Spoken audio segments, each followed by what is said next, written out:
baloney. It does not work. It's actually a Danish guy, Jim Hamann Snabe, who actually came up and said, best practices, you cannot compete because SAP used to give you all the best practices. And per definition, let me ask, if we two would go in a disco, we won't do it, but if we two would do it, and 3 other guys, and we all have the same clothes on, we all are the same charming, we are all the same looking, we have all the same personality, do we compete? We have no differentiation. We do compete, but I have no competitive advantage. Can you see it? Best practice, where does it come from? From what others do. Per definition, it cannot give you a differentiation. It can at best give you a comparison. So it's called a comparative advantage, which only can give you at cost. So and you can only use it on non-core. Non-core you use best practice because then you cut cost with it. You do what others do. Or you need to be at least as good as the others with it. On your core, I cannot use best practice on my processes. It will be counteractive and it will destroy my business model. The very essence of the idea. So,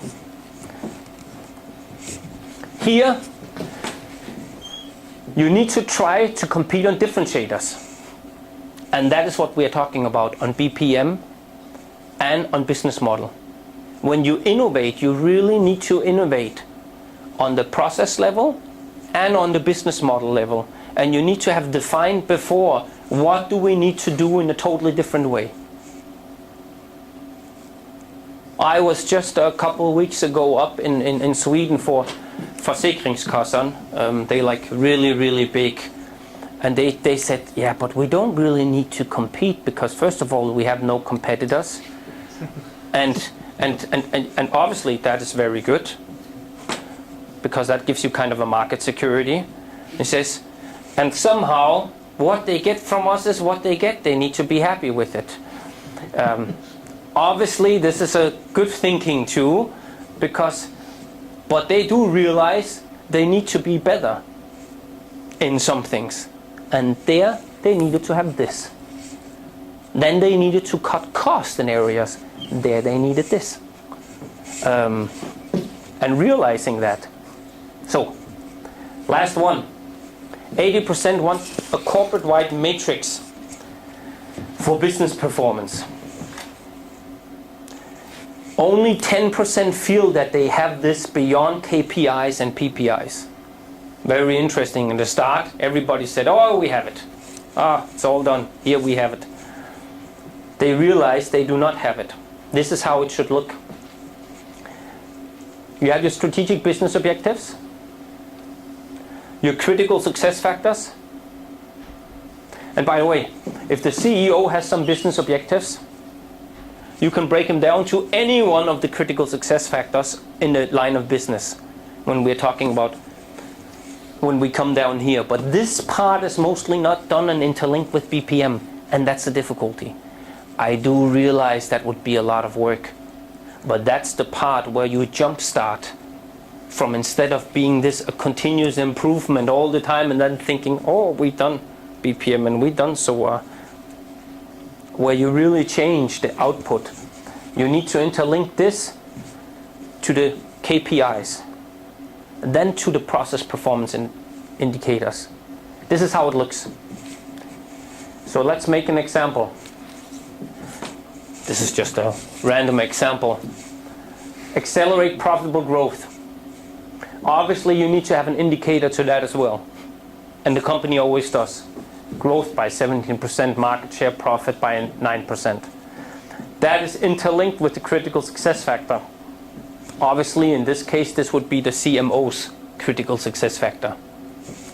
Increase new customer acquisition rate. The KPI would be 50 new customers per month. PPI would be business transaction rate by 60%. This now I start to do, and every one of us knows that, and I don't want to go into depth. This is to the traditional 5 indicators at this level, both on quality, you measure this, on time, the cost, the volume, or the efficiency. The difficulty is that most BPM projects that are encountered only included this. That on itself can only give you limited view. And especially most BPM projects only did it from the process level drill down to the four levels. Process groups, process activities, drilling it more and more down until you had what you could use with it and the activity level. However, they did not link that on top with the business model. So, how is it all interconnected? We saw this picture before. This is what you do on the different levels. I define my strategic business objectives and my indicators for how to do it here. My critical success factors I already start to do on my business layers, where I have my business processes and workflows. And then my KPIs, and I drill it down more and more. Obviously, this is not a part, but this is due to the fact, but this was part of the study, how governance was a part of it, and I did not go at all into this at this lecture or at this discussion. Business governance is at this level. Process governance at this. This is BPM governance, and somehow we found out that over 90% of companies who have governance models do it at a totally wrong level. They have IT governance here, then process governance there, and business governance somewhere totally else, and somewhere an interlink. Is there any questions so far? I'm sorry for I was trying to write it to the fast. I'm very much, as an engineer, keep the time. I hope that wasn't too fast. Is there any questions? This is where you can interactively say something, and I answer. You say something, I answer. Yes, we have 2 already. Torben. I have one comment about the value and how we make value in a company. I agree with you with your definition up there, but value is many things in an organization. Because if you go to for example, macroeconomics, and think macroeconomics into a business, you have 3 different parts which take part in the macroeconomics. That is competences, that is capital, and that's resources. If you look at these 3 and look for the value, and especially in the competences, you will get a lot of competences. If you look in your model again, in the medium period, where you have to act, because there you get the lesson learned for what you're doing, and that is a kind of value for the company again. It's a very expensive value, but it's still value. Yes, I agree. I did not go into this part, and actually when it was talking about value, they defined what is called hard measurable values,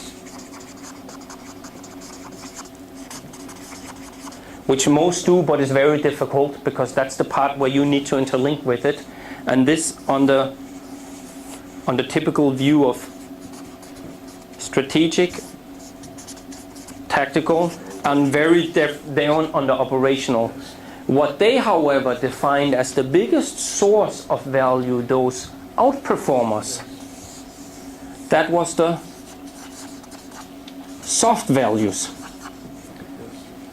Very difficult, and there is actually no academic ways of how to measure them.